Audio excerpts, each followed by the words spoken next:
Hello, and welcome to the Nurse to Nurse podcast with Starshima and Kevin, the podcast for the nursepreneurs. Get ready for some straight talk on everything nursing and more.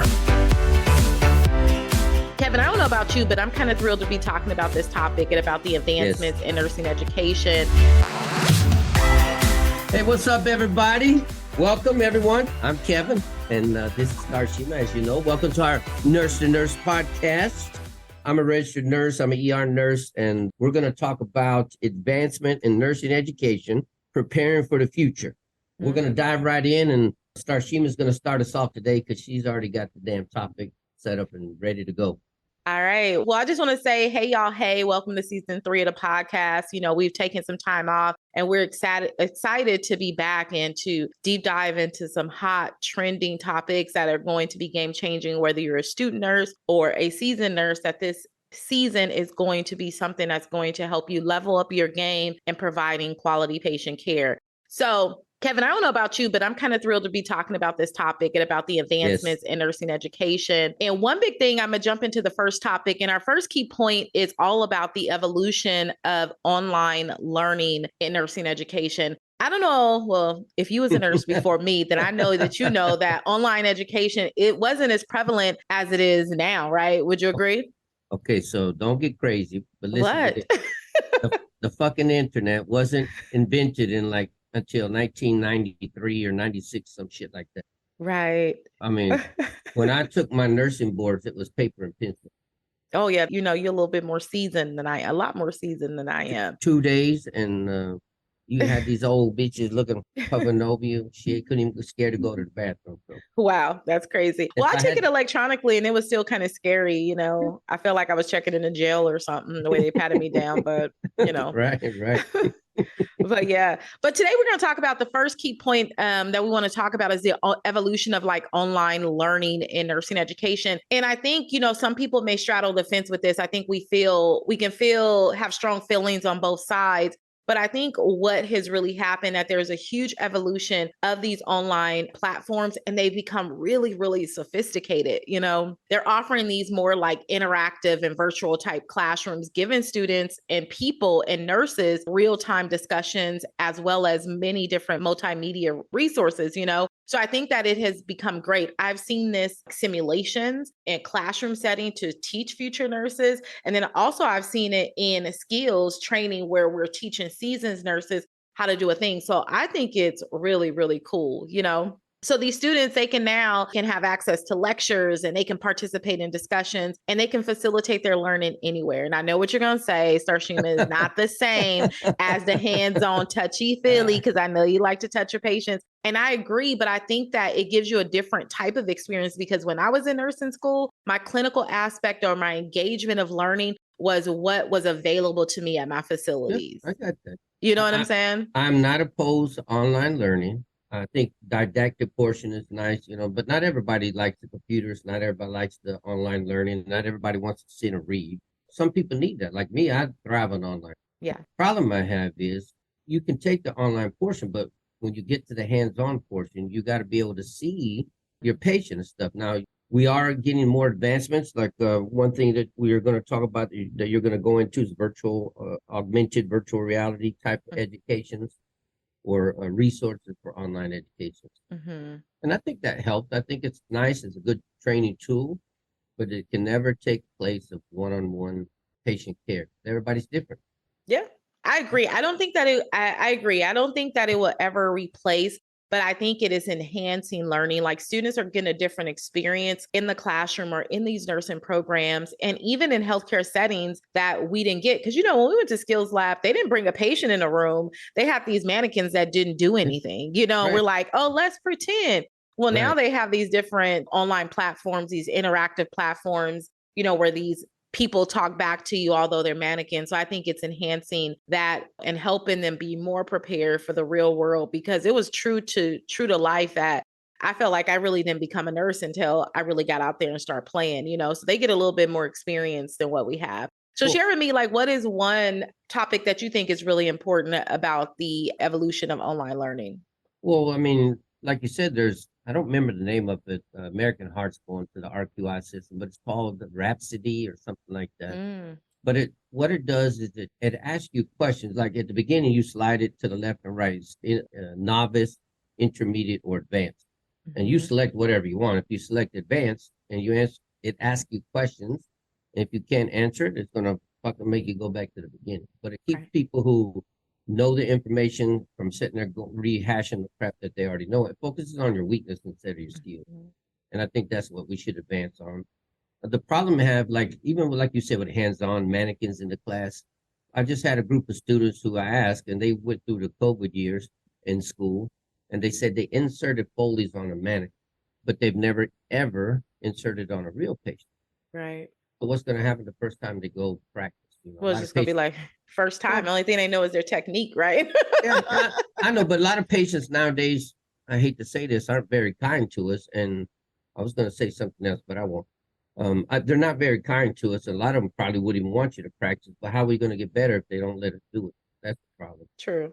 Yeah. But I think if we got advanced this augmented reality that you got down here, I think if they got it more advanced, I'm sure there's some movies out there that you've seen where the virtual reality is like, holy shit, this is crazy. Because Claude brought me in this virtual reality thing that you can play games and shit with. Mm-hmm. It is crazy, insane. Like you Right. really think you're there. If we could have that in the classroom, I think it might be better than some of the stuff we're using. That would be great. Like you said, you can learn to talk to different pages, different cultures, things like that. So yeah, I'm Yeah. all for that. Yeah. Absolutely. I mean, and if you think about the world of healthcare, think about like robotic surgeries. Oh, I think yeah. about robotic surgeries. I don't know if you've ever been in a case with robotics, but one of the areas of The specialty Da that Vinci. yeah, like the Da Vinci. Hmm? And it's almost like, they get this three-dimensional approach, which Yes. is super, super sophisticated in thinking that before we would open patients up and we had to touch and feel, right?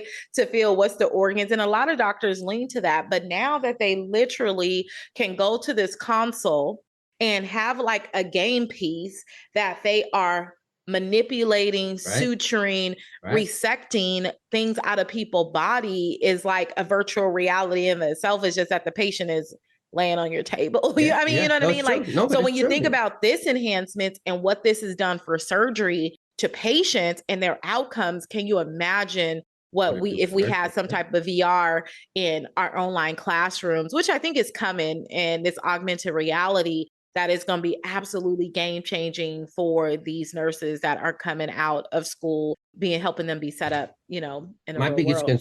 My biggest concern is the money because a lot of schools probably don't have the money to buy all these fancy machines and virtual reality.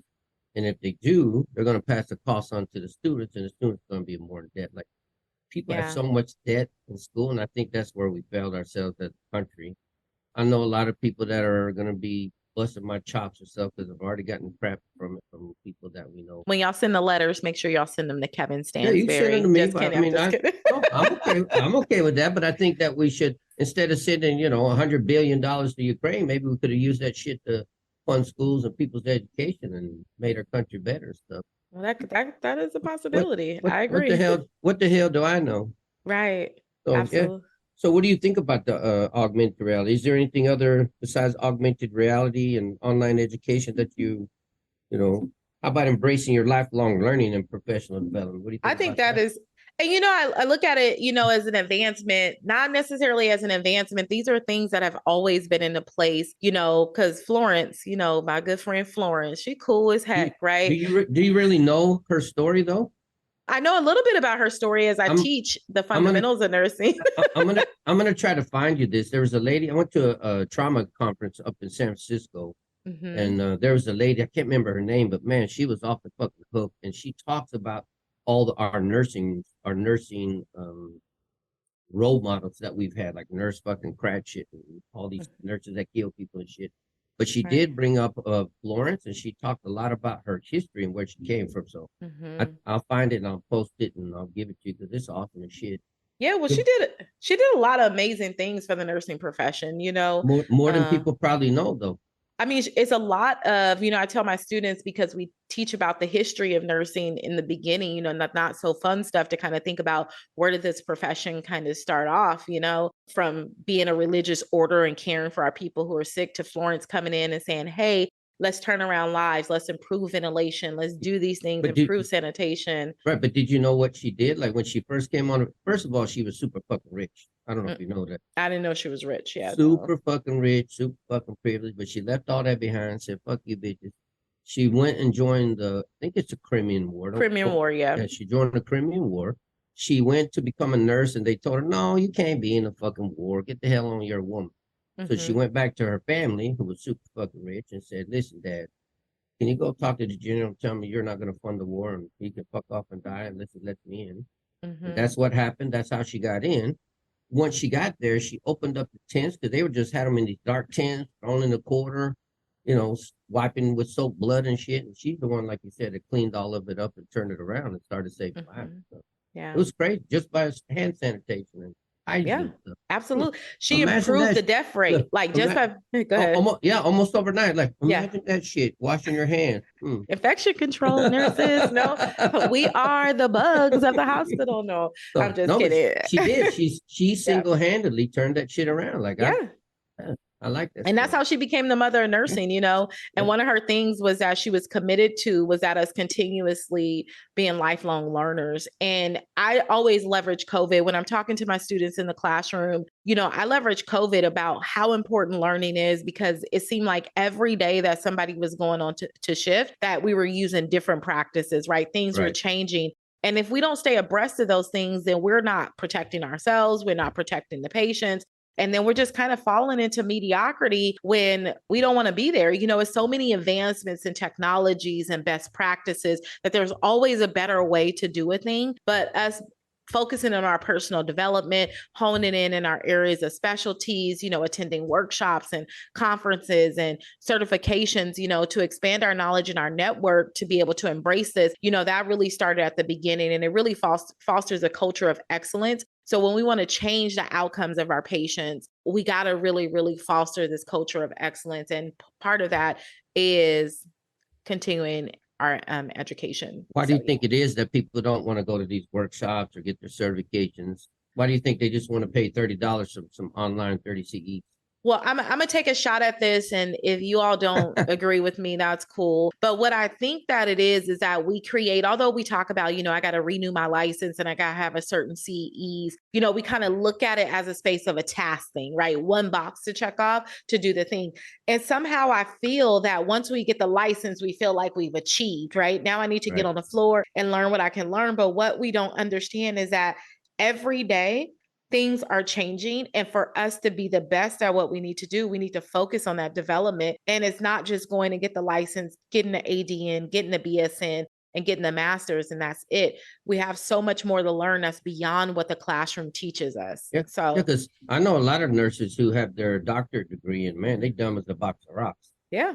So the education doesn't necessarily make the nurse. It's just, does the nurse know how to use the education to enhance their career and their pathway? But I don't think a lot of nurses, because I was thinking about this on the way here, I don't think a lot of nurses see their job as a career. They just see it as a job, but it is a career. It's a profession. And I tell people, if you want to be treated like a professional, you got to fucking behave like a professional. Absolutely. Can't just sit on your ass and hope that somebody's going to teach you. You have to go seek that knowledge and find something that you like to do. I agree.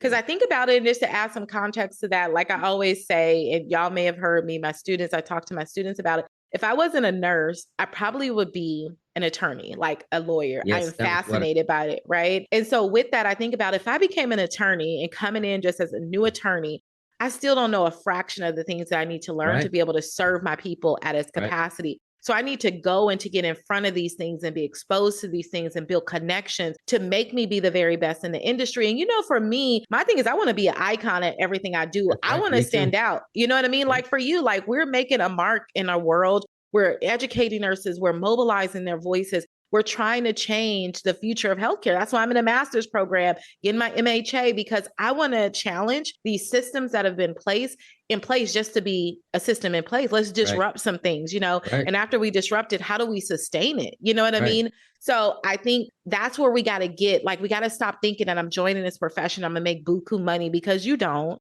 But you have the potential if you're going to work yourself really hard, but you can really make good money when you begin to really be the best at it, be the icon in the industry your earning power becomes endless. Yeah, I agree with that. Mm-hmm. And so one final point here, we're going to Mm-hmm. talk about the emotional intelligence in nursing education. Ooh. So what do you think about that? Emotional intelligence. So, here I go with this personal development junkie type thing. I think that we miss this part. And I think because nurses are tasked, and I think we mentioned this yesterday when we were talking, that nurses are so tasked, we look at the tasking of it, but we really lack our emotional intelligence. So beyond our skill, right? I can put an IV in, you can probably put an IV in with your eyes closed, right? Nurses need to we need to have a real high level of emotional intelligence. Things like empathy. And empathy is putting yourself in someone else's shoes. Sometimes, as being an ER nurse, has been many a days I've been jaded. Have you ever been jaded? You couldn't see, huh? Go ahead. No, I'm very good at not being jaded. Oh, good. And I'm very big at promoting what you just said. I hate nurses. No, I shouldn't say hate. I really don't like that you get jaded. And I don't mean you personally, but if you're fucking jaded, then I don't like it that you're getting jaded. No, but I talk about this. I talk about this in class. Like when I teach pals, I'm like, I put the baby on the table. Save my fucking baby, Starshima. And then I'll save your baby. I give and you ask me questions and I answer you, and you're like, oh my God, why are they even here then? And then I give another scenario and I make an extreme, like, oh my God, how come you didn't fucking come in sooner? Right. And so I do that to prove a point. When should they fucking come in? When is the right time for a patient to come in? When they come in sometimes. Yeah, but you bitch that they come in too soon. You bitch that they come in too late. When the fuck are they supposed to come in? Right. Like, why do you give a shit when they come in? Right. You're there 12 hours to serve the public. That's your damn job. Right. And I know sometimes it's hard. I know that we get a lot of, and I know you're not supposed to say this, but you get a lot of fucking frequent flyers. And people get mad about that. But I love frequent flyers. Why? Give me all the damn frequent flyers. Right. Why? Build connection with them, probably. Yeah, I do. I build connections, but they're easy patients. I already know them and shit. I know their history. I know why they're here. They want a turkey sandwich, some cheese. I'm getting paid good money to do this shit. Right. And I'm not outside sweating my ass off. I'm not getting shot at. Like, how do you bitch about this shit? Right.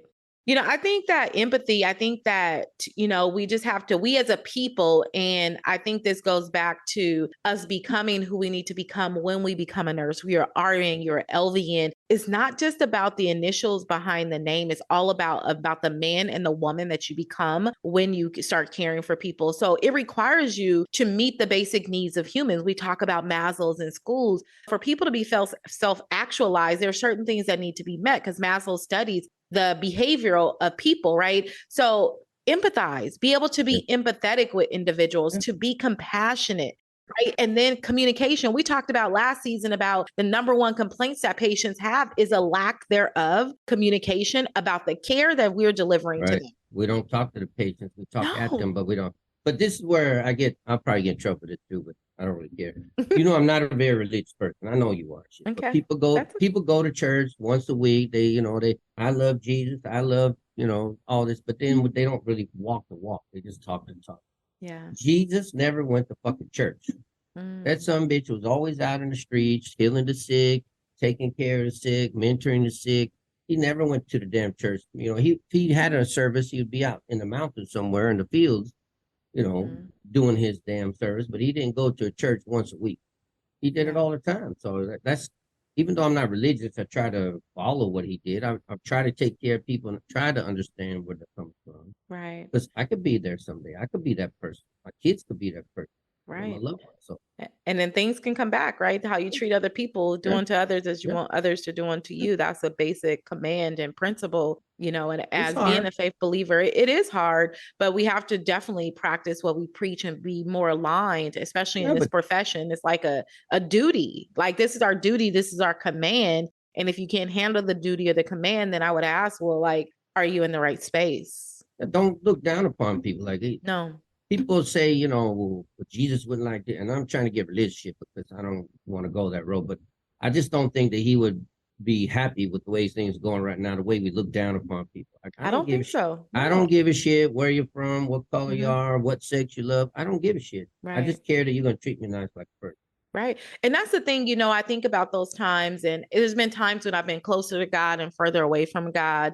But I always thought about when I was nursing, whether a patient cussed me out, maybe called me on my name, I had to really stop. The emotional intelligence is so important because we take these things personal when it's not even personal to us because we don't even understand what motivates human behavior. We don't even understand the stress and anxiety that's at the bedside of the patient. So when they call you out your name, you take it personal. Well, it really isn't about you. It's really about the thing they're struggling with, you know?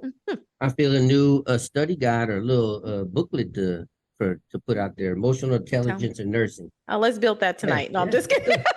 I'm gonna do this shit. You watch and see. I'll be there. I'll get it. It is definitely true, you know. So, and I think when we do this and we really harness in on emotional intelligence and really start tapping into that. And here's a big thing though, Kevin, when we start tapping into emotional intelligence, it's really hard for some people because they have to explore themselves. Somebody say triggers. Yeah, right? I do. Yeah.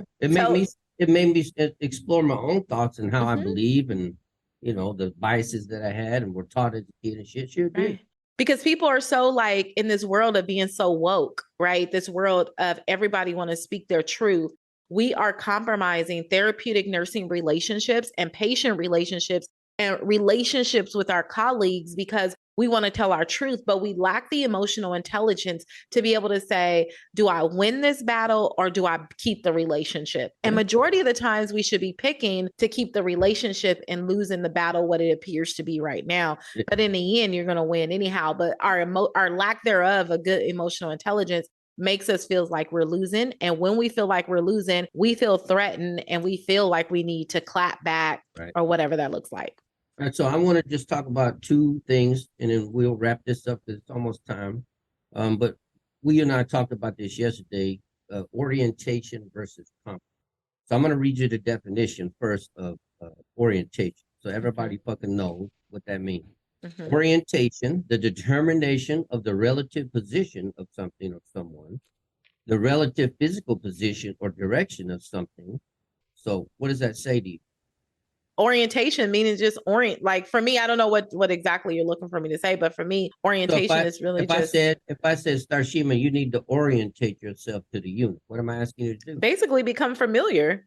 Right. So I mean, in my term, it's just familiarity with what goes on here. So let me read the fucking definition of competency. Okay. And I was more specific. I asked for a definition of competency training. Competency-based training refers to a learning model where students must demonstrate the required level of knowledge and skill on the task prior to advancing to the next task. That is, competency is not the fucking same as orientation. It is not. So when you guys are out there and your hospitals are providing you orientation, that is not the fucking same thing as training. Demand that you get your competency training because that's what the state and board says you're required to do. And that ties back into professional development. Yes. All right. Yep. All right. So I want to read one last quote before we go because this Starshima and I got excited about this shit yesterday. We did. It was. No, but it was really nice. I liked it. All right. So here it is. This is from the global spiritual leader and peace activist, Thich Nhat Hanh. Now, I don't know if I'm saying his name right. Thich, middle name Nhat, last name Hanh. So if I misspelled it, I'm sorry. If I misspoke it, please forgive me. And then you can correct us. But he says, you cannot transmit wisdom and insight to another person. The seed is already there. A good teacher touches the seed appropriately, professionally, not, sexually, allowing it to wake up, to sprout, and to grow. That's awesome. Let me read it one more time and I'll shut the fuck up. You cannot transmit wisdom and insight to another person. The seed is already there. A good teacher touches the seed, allowing it to wake up, to sprout, and to grow. I like that. That's awesome. I like that. That is awesome. That is really, really good. So you think like advancements, like do we need to, I don't know if this falls in that emotional intelligent aspect of it, but do you think as nurse leaders that these are things that we can do for each other as well as the patients and who we serve? So I'm going to go one step further. As a charge nurse, somebody who's about to take over a new role as I don't know, what is it, manager, clinical manager, director? Yeah. I don't know what the fuck the title is. Be honest though, how much training have they provided as a manager? That's what you should ask yourself, because most managers, charge nurses, never get any training at all. They get the books and say, here's your budget, figure that shit out. Absolutely. So how is that possible that a charge nurse, a manager, director can function and lead if they've never had any training? How do you set me up for success? Yeah. So how is your new job going to do that for you? Sure they are. Don't lie. Tell the fucking truth. They are. I'm sure Are they are. Yeah, I'm sure they are. Don't lie. Shit. So you don't want to go in. I ain't saying nothing. Fuck that. I know they won't. I know they might provide you some orientation, but they're not going to provide you the training as a leader that they should. I bet they don't, because they don't want to spend the money and shit. Starshima's already a leader. I know so that. So they have a win. But you took it upon yourself to what? For a lot of personal development, a lot of advancements, a lot of building. It's a lifelong journey. And I don't say that I have it all figured out now. I have the very core of things, I believe pretty strongly, but I'm sure I'll be challenged in some way. But absolutely, leadership is that thing. I'm working on the charge nurse class. So are you working on the charge nurse class? Sure. Okay, well, invite me. All right. invite me over. That would be cool.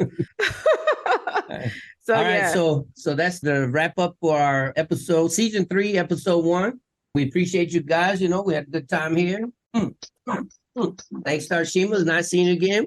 Thank you so much. And I just want to say, I want to leave our listeners with this thought: as education advances, we must remember, nurses, that at the heart of nursing and human connection, okay, at the heart of nursing is the human connection. That's where it's at the heart of what we do. No matter how advanced technology becomes, no matter we get these AI in the classrooms, the AR in the classrooms, the essence of nursing really lies in our compassion and our care that we provide to our patients. Don't miss that, nurses. I tell my students all the time, let's bring this back to nursing. Let's embrace these advancements while cherishing the fundamental values that make nursing truly, truly special. Thank y'all for listening in. Yeah. We'll catch y'all on episode number 2. See you guys later, bitches. Thank you. Bye. Are you in the healthcare field, or would you like to learn how to save a life? Let Central Valley Medical teach you today. We offer CPR and first aid, IV therapy, ACLS, PALS, NRP, and more. Visit us at www.morethancpr.com or call us today at 559-765-0306. We do more than just CPR. Learn to respond to a code, not react.